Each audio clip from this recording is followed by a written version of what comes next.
Okay, before we call in our jury, it has been brought to the court's attention that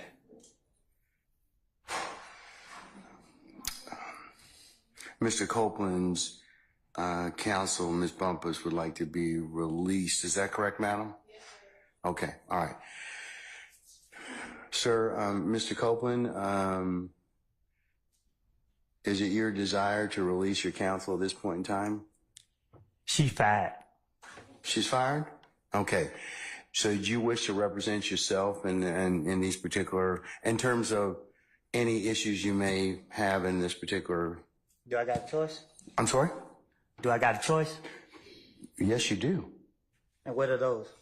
You can keep your lawyer that you have right now. I don't want her. All right. You could certainly hire another lawyer, or the court could appoint you a lawyer.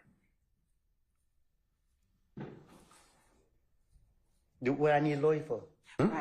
What No, it's just the court is just asking you whether it's your choice, sir. I'm good. You're good? Yeah. Ms. Bumpus, did you file an entry of appearance? All right. Did you, under the Uniform Superior Court rules, file a motion to withdraw pursuant to the Uniform Superior Court rules? I mean, I know you give an oral notice, but usually it has to be in writing, and he has 10 days to object. Just for the record, I was never his counsel. Say again? I was never his counsel. Attorney Melnick was his counsel, and I was stepping in as a courtesy for judicial efficiency. But if the court's desire for me to file a motion to withdraw, well, given the fact that you have represented Mr. Copeland at this point in time, it would seem appropriate that you do need to, in fact, file a formal withdrawal.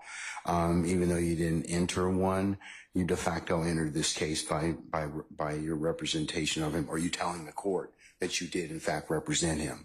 So at this point, I'm not inclined to release you until that's done. I'll get that done now, Judge. Okay, all right.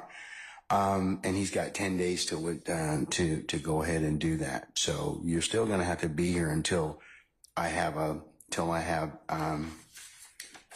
because he gets that particular period of time to go ahead and decide whether or not he'd like to hire a lawyer. That's the whole reason for the 10 days.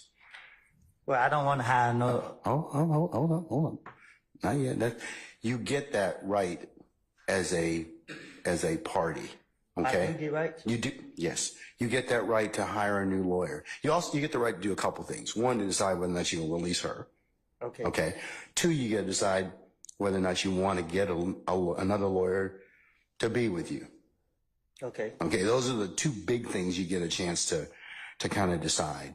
But what I'm going to do at this point in time is, since she's representing you, I'm going to make her file a formal notice to withdraw. She's orally told you at this point in time she wants to withdraw. But you're on the stand. You're testifying at this point in time.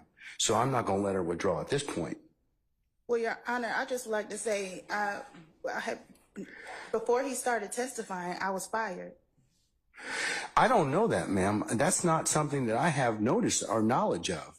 So, that's the whole purpose of the rule, so that we can flesh out all those things. So at this point in time, I'm not inclined to let you go at this point. I'm sorry that you put yourself in this particular situation with you and Mr. Melnick and whatever, but, Mr. Copeland does have rights in this particular circumstance. So file a proper notice to withdraw. I'll give once it's filed, if you file it today, I'll give Mr. Copeland the 10 days, but until such time as I rule upon that and he gets that and gets an opportunity to think about what he'd like to do, I'll go ahead and insist that you remain with us while he's on the stand.